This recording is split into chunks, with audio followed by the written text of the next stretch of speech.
the next generation of leaders, what would you invite them to consider as skills they really need to develop? They need to learn the business. Don't just know procurement and sourcing. Understand finance, understand operations, and customer, right? When I say customer, it could be internal, it could be external. And then when you speak the language of the business, you become indispensable.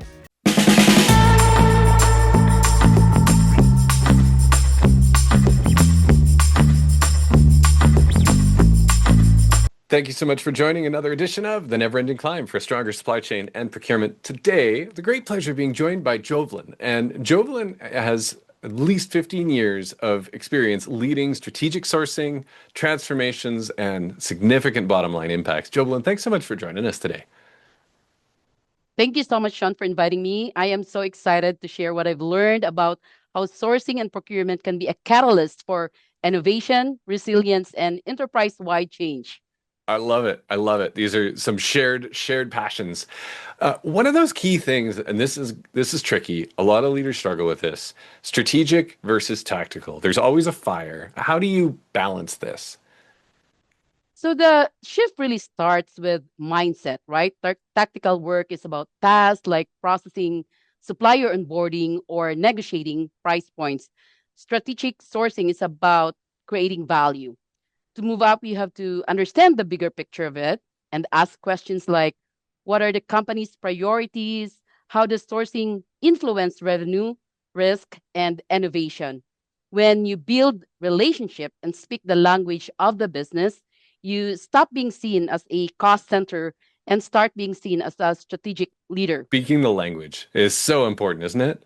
Yes, it is. So there's a real scenario that I could actually share with you in this one.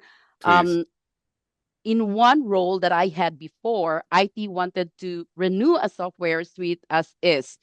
Instead of simply processing the renewal, I stepped back and asked how long the tool supported the company's digital roadmap. That led to consolidating overlapping licenses across three lines of business, reducing spend by 12% and improving adoption. That's the difference, Sean, between tactical and strategic. I think that beautiful opportunity that we all need to take to step back and look at the forest for the trees, right? It's that why are we here? And sometimes it's the tyranny of the urgent, right? Because that Correct. renewal might have been coming up fast and furious, but if we pause and step back and ask the bigger questions, we learn so much. And I think this is where we build so much trust, right? With asking the right questions and staying curious. Well, I want to come back to curious, but to be able to do that, Jovelyn, you would have had to create some remarkable stakeholder alignment. And that's tricky. Sometimes it feels like herding cats. Sometimes it feels like drinking from a fire hose. But leaders, they need to be able to influence those outcomes and conversations. How do you coach your team to do that? So it is important, right, that they really start to listen to the stakeholders. And stakeholders care about speed, quality, and cost, but they don't value them in the same way. So I typically would ask my team to map out their goals against company objectives and look for common ground. And to bring this to life, I had a team member that was partnering with a marketing, and they wanted a premium creative agency. The company was pushing sustainability, and because of the way I challenged her to think about this, she found an agency that delivered both strong creative and certified sustainable supply chain. Alignment doesn't have to be compromise, it can be synergy. And that positioned her to become a valued partner. And now onward, she's been really looped in a lot of the negotiations that have been brewing in that line of business. I think what's beautiful about that is it ties straight back to the strategic. It ties back to goals, staying aligned with goals, and how important that is. What I love about the example is how when we double click on the strategic goals like your team member did, it builds trust, it builds alignment, and it makes those stakeholders so excited. Not just like, oh, I guess we have to call procurement, but excited to bring you in next time because of the alignment that's created, the trust that's created. Or anything else that you wanted to share around building trust with stakeholders? Because I know that that influence is so important. Yes, this is such an important angle to explore. Trust comes from consistency and transparency. I share data, explain the trade offs, and involve stakeholders early in the decision making. Influence isn't about pushing, which a lot of times we feel like it is, but it's Yeah, not. It's about educating. When people understand the why, they become partners and not yeah. blockers. Yeah. Why start with why, right? Yeah. It's so fundamental, but it's so easy to get lost on it, right? One of my experiences, I want to say 7, 8 years ago, I remember our team was talking to a large midstream company in the energy sector, and our team member was being told by a procurement rep, "Well, listen, I know everything that you've done has been net 30. We're moving everybody to net 60." And the conversation, I mean, every procurement team can relate to this, but the conversation was framed around this is what we're doing, this has to happen, as opposed to, hey, let's figure out how we get to do this. And the difference in creating stakeholder alignment, because at that point the business was now out of alignment. They'd gone and asked for budget and they'd gone and secured approvals based on everything on a net 30 basis. But what we were able to do is we were actually able to go and trade and say, hey, listen, if that's important to you, that's great. Here's how we can trade around that. And it became more of a conversation, but it started with somebody in a procurement team, I guess you could say, influencing a deal towards an outcome that they had, as opposed to making it a conversation. And I think when we do that, either with suppliers or with internal stakeholders, exactly that same thing that you talked about happens, right? We either Yes. influence through education, through alignment, or it starts to feel like a department of no. And the department of no is where we all get ourselves in trouble. So I love that you're emphasizing the influence, the conversation, and helping to set that example of what good looks like. And one thing to note, Sean, right? Like influence is not an overnight thing. No matter how good you are, no matter how skillful you are, it starts with building relationship because once you show consistently and good results, Yeah. it will organically just happen, right? That value that they will see the value that you're providing, and therefore they will be even the one who will loop you in every single thing. And so sometimes that kind of like become overwhelming too, but then in a good way, right? Because Yeah. now you're all together collaborating. That aim the same way, everybody rowing the same direction, is one of those ingredients between it's a key differentiator between teams that are really effective and have that alignment that are showing the value to the rest of the organization and those that are felt like the Department of No. And I love seeing more teams that are setting that right example. And I think this is one where some people get curious, and I love curiosity. Adaptability is one of our values. Curiosity is just Yeah. something near and dear to me always. Talk to me about curiosity and adaptability and how those drive results for you and your team. Curiosity fuels everything that we do. We constantly question, explore, and challenge assumptions because, in a bigger organization, it's typical to get so comfortable with the vendor that you're engaged for a very long time, right? But it doesn't mean always that that particular product or services could be dynamic or could scale up to what we needed now, right? So let me illustrate this for you. While reviewing our SaaS portfolio, we noticed a multiple teams paying for similar collaboration tools. Instead of renewing everything, we asked, why are we using these three platforms that do the same thing?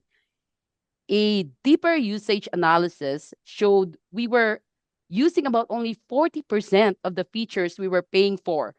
By consolidating into a single enterprise license, we improve adoption, strengthen security, and reduce spend by 14%. That's Beautiful. And it's such an example of how drift will happen. And there's this beautiful opportunity for teams like yours to help catch that and corral that back to something that aligns better with the organizational goals, security, cost savings, all of it. And I think the drift is just an expression of what naturally happens in the absence of leadership and the curiosity to ask the question, right? It's the path of least resistance is to say, sure, we'll do the renewal. And the curiosity takes that extra step. It takes the extra question. And again, these are the things that help uncover challenges. But there's something about personally embracing curiosity too. What else do you do that make these opportunities more of a treat? So if you think about it in a bigger organization, the challenge is much bigger, right? Because there's a tendency to have a siloed mentality. But, we are trained to be creative. We are professionals that are trusted with the ability to be able to assess situation in this. And I've seen scenarios where it could work, where we centralize it and we benefited millions of savings. And then I've seen scenarios also where it needs to be decentralized again because of specific requirements. Either way, it's a continuous improvement, right? And it's continuous exploration, but it doesn't hurt because of curiosity, we are able to seal the deal that there are certain things that we cannot centralize and there are things that we can decentralize. What I really like about this too is there's there's an underlying necessity of just solving problems, but doing that with tenacity, with grit, right? And that problem solving and grit is gets into resilience.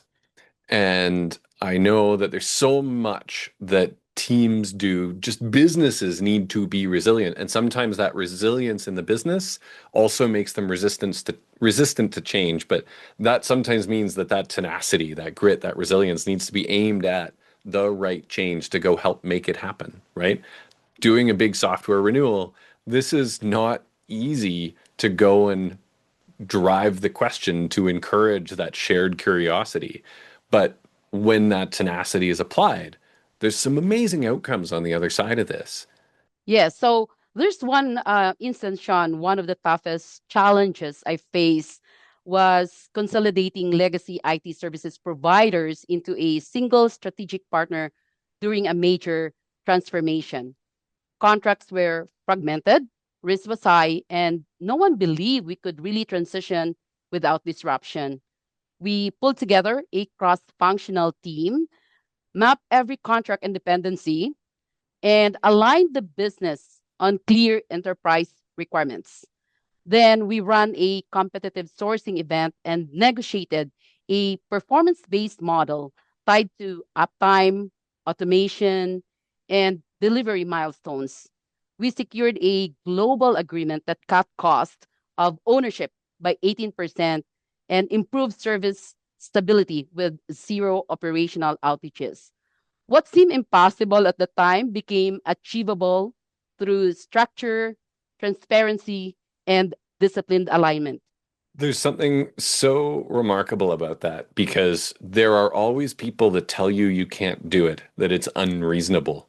And I believe deeply in the whole anybody that watched the show know I talk about the never-ending climb. It's that leave the world better than you found it. Build yourself better so that you can be the person that's needed to go be the change in the world, to create the change in the world that we want to leave behind. And the amount of tenacity, resilience, and belief that needs to go into, yes, it is possible. And that one of my favorite questions that goes with that is the what would need to be true, right? Even when you're trying to do something that others, I'm confident, would have told you are completely unreasonable, but I want to just give you a giant high five because you made it happen anyway, right? And I can only imagine how many people would have said, nope, this isn't a thing. We don't get to do this.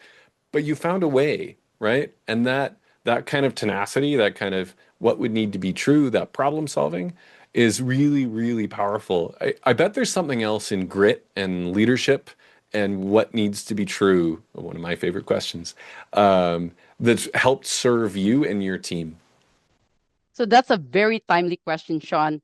Grit is essential in sourcing because the work sits at the intersection of complexity, pressure, you mentioned this several times, and constant change.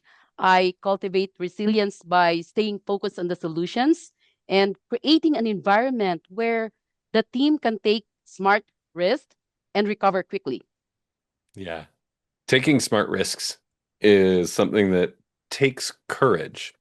And I know courage, I think, really drives so much of that leadership because in the absence of that, the status quo is safe.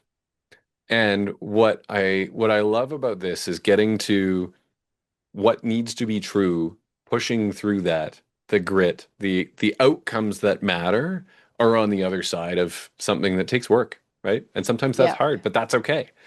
Um, so yeah, call it kindred spirits on doing hard things because the best things are on the other side of them. When you think about leadership and what your outlook is for, I'll just say procurement and supply chain teams that are out there, what would you invite people to consider? Beyond negotiations, future leaders need to have data literacy, risk management, and the ability to really drive sustainability. There's a lot of noise around, tariff is one, right? But the most critical skill is really strategic thinking, connecting sourcing decisions to business outcomes. And the business outcomes are really what matters when it comes right down to it, because in the absence of those, there's not much left to lead. Exactly. You know what I was thinking about is the next generation of leaders. What would you invite them to consider as skills they really need to develop? They need to learn the business. Don't just know procurement and sourcing. Understand finance, understand operations, and customer, right? When I say customer, it could be internal, it could be external. And then when you speak the language of the business, you become indispensable. Yeah, absolutely. And I think the ability to translate to the person that you're speaking with, so powerful. I love that. Um, and if you could give one piece of advice to a mid-level leader that aspires to be a future strategic sourcing leader, what would you want them to remember 6 weeks from now? So I want them to develop the intangibles of leadership, right? In all of this, sourcing isn't just a cost exercise, it's a value engine. When you stay curious, lean into change, and lead with strategy, you stop operating tactically and start shaping the future. That's the shift from doing the work to driving the business. Well said. And I think the idea that so many people get so busy in the urgent, in the emergency, that they end up neglecting the important. It's the important that really makes the big difference, that creates the outcomes. And the rest can be just noise. Jovelyn, thank you so much for joining us today. Any last thoughts that you would want to share with folks that are out there? Go nail it and then educate yourself. Constantly educate yourself. Don't lean on your own experience and understanding. Seek out knowledge from other people. Leverage your local chapters for Institute of Supply Chain Management or any experts that you have. Learn AI. It's very important. It sure is. I love it. Jovelyn, thank you so much for joining us today. And for all of you watching, this has been another edition of The Never Ending Climb for Stronger Supply Chain and Procurement. We'll see you next week. Thank you. Thank you.